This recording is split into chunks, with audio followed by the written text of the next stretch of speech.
Stressland. Alors, est-ce que vous pouvez rapidement revenir sur le sens de cette activité d'aujourd'hui qui consiste à donner des vivres à des familles démunies? L'action sociale d'aujourd'hui s'inscrit avec en droite ligne des recommandations de l'islam qui prône le partage, la solidarité, l'entraide.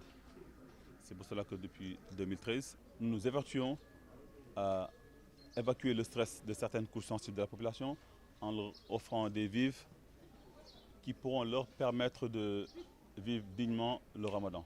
Alors, de quoi est composé ce don? Ces dons sont composés d'un sac de riz de 50 kg, de 2 bouteilles de 5 litres d'huile, ça fait 10, d'un carton de lait, de savon, de dattes, de détergent, de dattes, okay, de bouteilles d'eau offertes par la Casamançaise, de 5 kg de sucre. Cette année, les Grands Moulins nous ont offert de la farine, du couscous marocain et du moukhamsa. Donc, qui vont s'ajouter aux rations alimentaires offertes aux familles ciblées.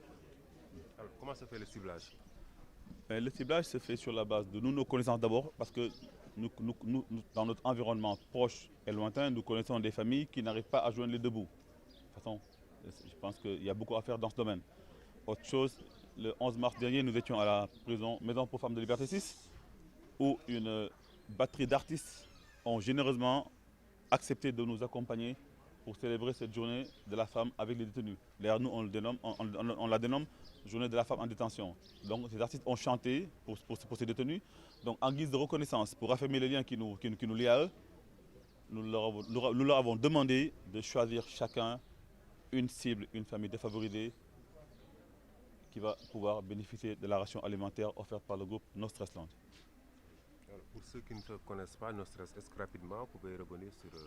No Stressland, c'est un groupe né de la toile qui va sous peu, Inch'Allah, se muer en association. Les dossiers sont au niveau de l'autorité compétente. Donc depuis 2012, comme je disais tout à l'heure, nous nous sommes dit que nous ne pouvons pas attendre tout de l'État.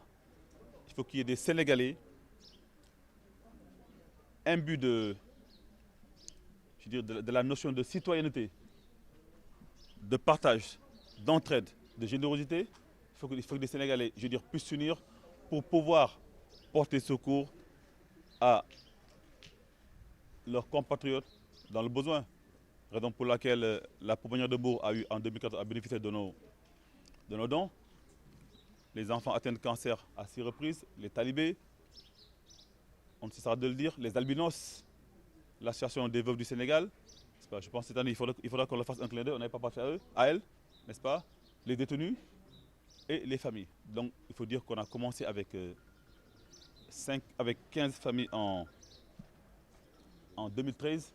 L'année passée, on a atteint la barre des 100. Cette année, nous ciblons 150 familles établies entre Dakar, sa poche et l'interne banlieue, Thiès et Saint-Louis. Inch'Allah.